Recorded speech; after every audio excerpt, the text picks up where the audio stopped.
Yeah, I reckon we need to reevaluate your license. Wayne, I don't know. Bob, get her out of here. Okay, so Felicia says 4 with confidence, right? Okay, great.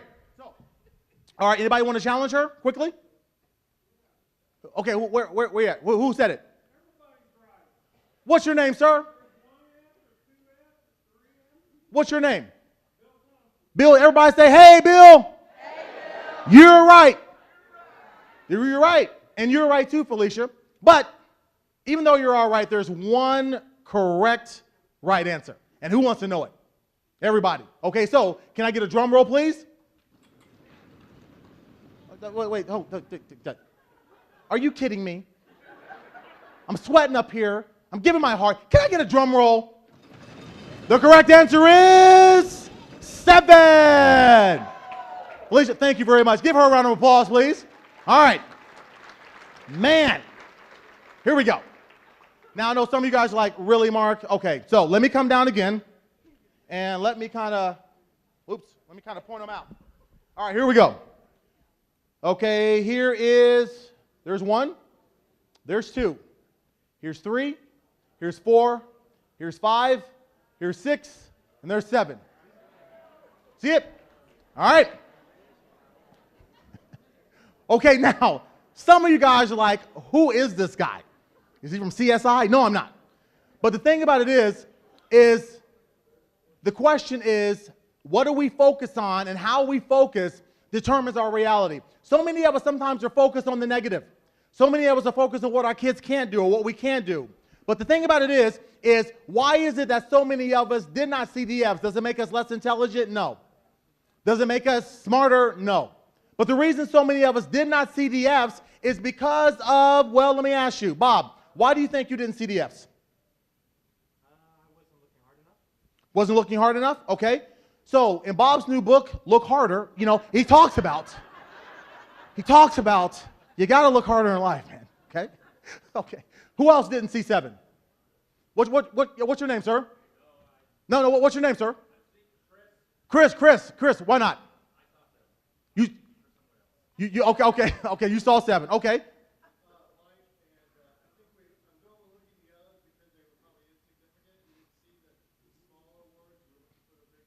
Okay, and what's your name? Okay, in Mike's new book, Small Words Matter, he talks about how we overlook certain things. And Mike, you are correct. It is because of the ofs. But it's not because the ofs are small or insignificant words. It's because of how they sound. All of our life, we have seen OF and heard OF, but we've always heard OV because of over and over and over again. And after a while, it becomes conditioned in our minds so much that even when it is in front of our face, we cannot consciously see it. It is called a mental blind spot. It is called a satoma. Everybody say satoma. Which means it is there, but we cannot consciously see it. How does this relate to child welfare? There are things in greatness in children that we cannot see, but it doesn't mean that it's not there. And sometimes it takes a collective group of people and time and consciousness to open it up and expand it, because believe it or not, there are 7 F's there, whether you believe it to be or not. And as the gentleman so eloquently said in the back, we all were right. But sometimes when we don't see the greatest potential in kids, it doesn't mean that it's not there. It just takes time and hard work. Does that make sense? Because in what it is we do here at KVC, we are like FedEx. Because what does FedEx do?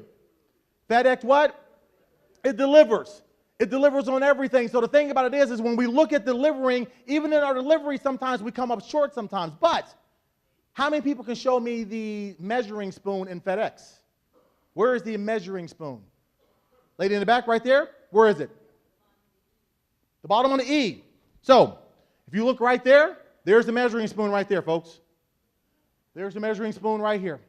See it right there? Where's the arrow in FedEx? Between the E and the X. See it right there? There's the arrow right there. Now, here's the thing. And there's also, there's also one right here, too, that you really can't see. Now, the goal of this is to understand that in everything that we do, we understand that, you know what, we have to deliver. Now, what's going to happen is that when we leave out of here, it always happens. It always does. Some of you will be driving with someone that you love or someone that you know, kids or whatever, and you're going to see a FedEx truck, and you know what you're going to do? You're going to test them. Oh, you're going to be cocky. I bet you can't see the arrow on FedEx. Where's the measuring spoon in FedEx? Why? Because it's a stater and a greater sense of what? Of consciousness. Does that make sense? Is everything making sense? So, how do we begin to expand that? How do we begin to open it up? Well, we do it because we understand that in America and in the world that we live, especially, I think, for me, the greatest country in the world, we focus on what matters. We don't focus on our differences. We don't focus on our shortcomings. We focus on what matters. And when we focus on what matters, it makes the biggest difference, because when we do that, we're able to make the world a better place one person at a time, one child at a time. See, I got a website that's going up next week called WeRememberBoston.com and FallenHeroesOfBoston.com. And as tragic as 9/11 was, Boston was just as tragic. Because as I watched the picture of the 8-year-old boy that they showed on the internet, the one interesting thing about that kid is that right before the horrific accident happened, he was smiling. His parents took him to the Boston parade, and he's just some young kid who was there, and before the tragedy, he had a smile on his face. And I looked at when that happened, and I'm sure there were black people there, white people there, people of different ages, genders, ethnicities. But the thing about it was, it really didn't matter, because all people did was to go and help because it was the right thing to do. Color didn't matter. Age didn't matter. All people did, they bonded together. And there was one woman, the shrapnel hit her in the face. And this guy just got over her, and all he did was tell her, it's going to be okay. Just focus. Just breathe. I'm here for you. I have you. It's okay. You're going to make it. It's okay. And she started going into shock. Here's the thing. Now, she went through surgery, and she didn't die. But do you think that just him being there at that moment, during that time, gave her enough strength to push forward? Maybe if she had just been there by herself, she couldn't have. But she lives. Because maybe that guy's influence made a difference. Everything we do, everything we say, matters. Every day and everything that we do, significant. So when we begin to look at the tragedy of Boston, 9/11, and all over the world, we look at child welfare and the tragedies that happen here, but we are the people who come around, just like the guy did to that lady, and we give these kids love, hope, support, encouragement, and we do it, and we do it in a way that is rememberable and monumental, because we make the biggest difference through the service that we provide these kids. And that's incredible. Because you never know. You never know what kid you have in your house could grow up and do something significant. See, they told Cher that she was ugly. They told Cher that she couldn't sing. They told Cher that she would never be anything, but Cher was a foster kid. A lot of people don't know that. And Cher went on, because she had great mentors, who went on to do phenomenal things. They told Marilyn Monroe, who was a foster kid, you know what, you're ugly. No one's going to look at you on the screen, but yet somebody in her life told her that she was significant, that she was special, and she went on to become the queen of the silver screen. They told some kid that, you'll never be nothing, but yet he started this little franchise in Columbus, Ohio, in my town, and these little square hamburgers, and they said no one's going to buy a square hamburger. No one's ever going to do that when you can have a hamburger home made by mama. But he said, you know what, I'm going to do it anyway, and Dave Thomas went on to do great things and have one of the greatest, most successful franchises ever. They told James Dean he would never be anything, but yet James Dean, being a foster kid, grew up and became a great actor. They told Ice-T that, no one's going to listen to this rap stuff, but yet he did it anyway, and somebody told him that he could do it, he can make it, he can do it, and he went on to become great. They told Dr. Ruth Westheimer, who was a foster kid, one of ours, that she'll never be anything in life, that she was too short. But people mentored her and helped her and guided her and things like that. And the thing about it was, you know what? When they did that, she went on to teach people how to enjoy themselves. So, yeah, you know what I mean? All righty. Now, don't you guys go doing that. You got kids in the room. Stop. So, anyway, you too out there, Nebraska. Now, the thing about it is here's the thing. Eddie Murphy, they said that he was no one. They told him that you're standing in front of this TV making all these imitations and all these crazy noises. No one's going to pay attention to you. Stop it. But in the 1970s, Eddie Murphy, what did he do? He became great at what he did, and he went on a Saturday Night Live, and he became one of the greatest actors ever, and now he has done a lot of different stuff, and he was in that movie, Shrek, and he was Donkey, you know what I mean? And all the kids loved it. You never know. You have no idea what's locked up inside of a kid. You have no idea the capacity of what they can have. And for all of you who have your own children and your own lives, you guys are amazing. You guys are ultimately significant. You guys are special. You guys have a higher sense of purpose. So many of you who are here, if not all of you, there is a CD that the agency is going to give you. It's called Discover the Champion Within. So did everybody get that? Did they get that yet, Renee? They already got it. So if you have it, you want it signed, you're going to meet me out there, and I'm going to sign it for you because I want to make sure that I connect. And I'll be here all day working with you guys. We're not done yet. Sit down. We're not yet. I got 10, not yet. Okay? I'm going to sign it for you, but I want to go ahead and push that plug. And I've got some other products and services and power packs that if you want that, I have those as well, but we'll talk about that later. So let's wrap this up. Let's wrap it up. So the number one thing I want you guys to do is I always want you to love yourself. I want you to love yourself because I want you guys to understand that love is everything there is.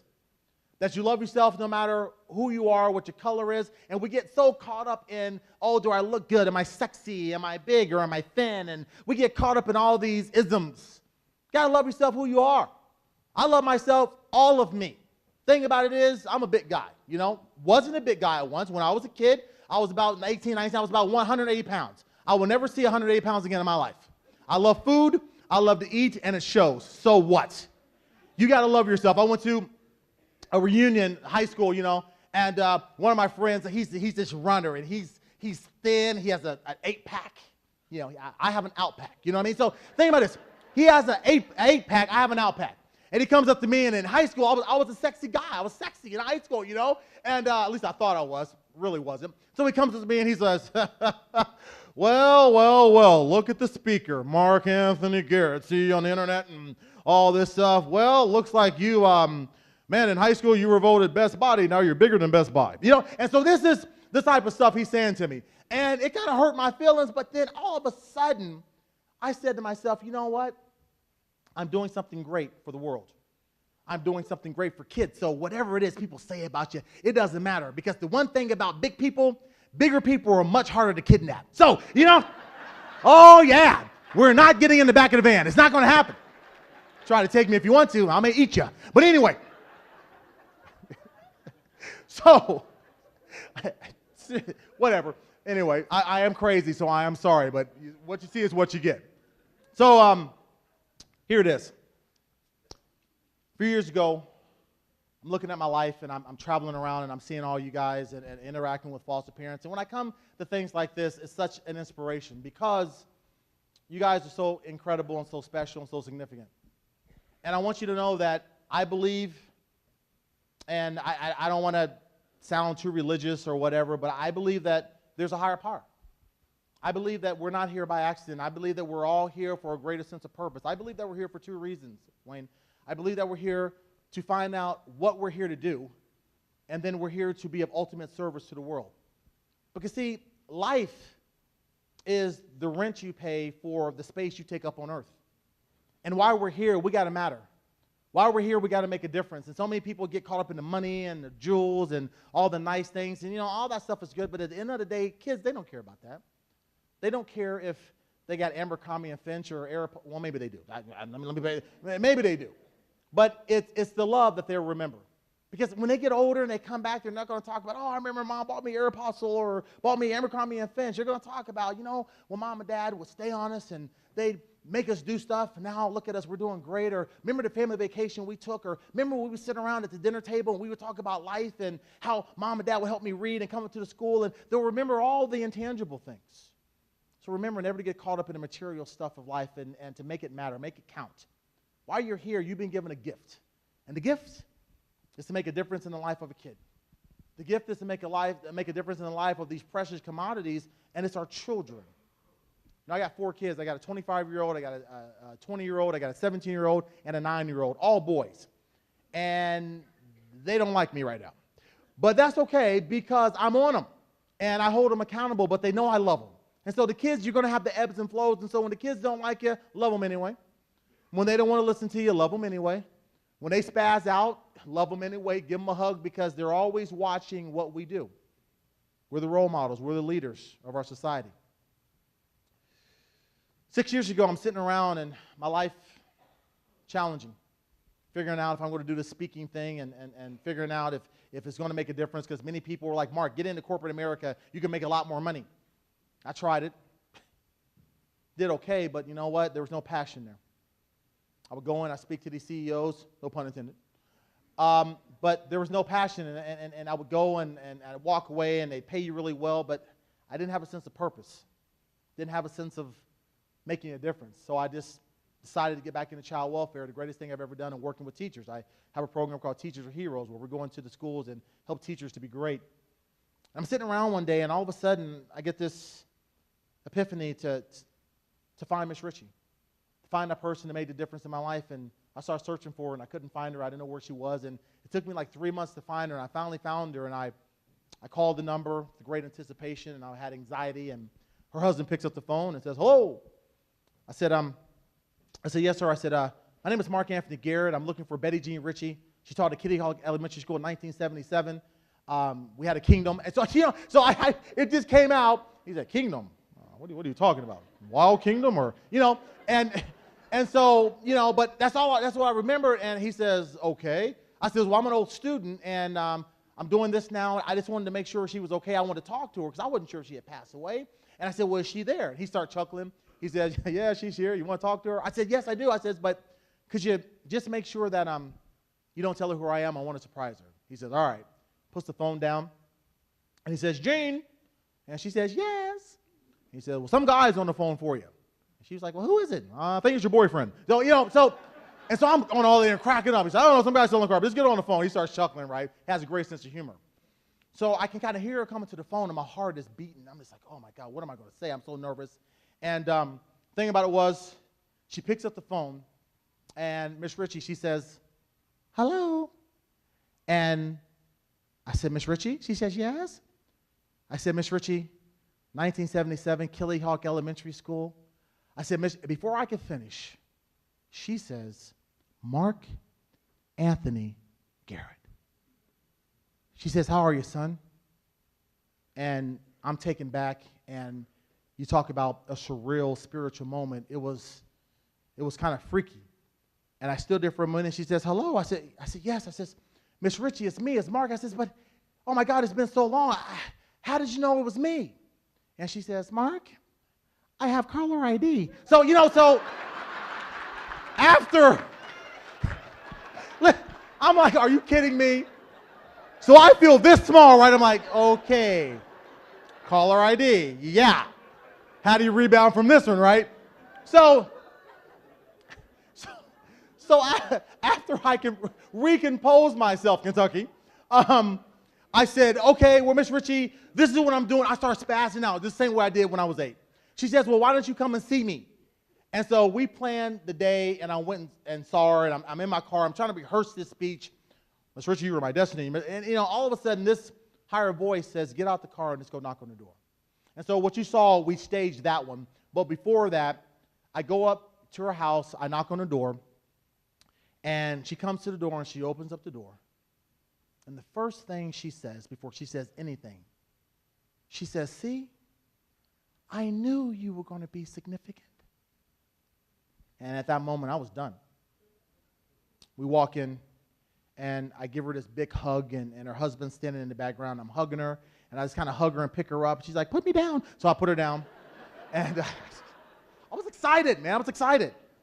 And we sat down, and we talked about everything, about life, about purpose, about destiny. And it was an emotional moment, and she started crying. I started crying. She had a little cute toy poodle. It's crying. So everything in the house is crying, And as I'm getting ready to leave after staying there for 3 or 4 hours, I get up and I walk out, and she says this. She says, Mark, will you fight for them? And I stopped, and I turned around, and I said, ma'am? She said, will you fight for them? I said, I'm confused. I don't understand. She says, will you fight for every kid who can't fight for themselves? Will you dedicate your life to making sure the kids smile, that every kid has a safe home, and that those people who inspire them and who care for them remember and understand how significant they are? She said, I'm 86 years old, and my time is done. I pass the baton to you. And I said, yes, Miss Ritchie, I will. So I'm walking out the door. She gives me a hug. She kisses me on the cheek. She says, keep your chin up and help the world understand their significance. I cried all the way home. So as I end this speech today, I want to let you guys know you guys are awesome. You guys are more precious than you could ever imagine. And if we can help one kid at a time to understand his or her significance, we can make the world a better place one day, one kid at a time. I love you. This has been an honor. God bless you. Thank you so much. Oh, God. They're standing up. They're standing. You guys are too much. Thank you.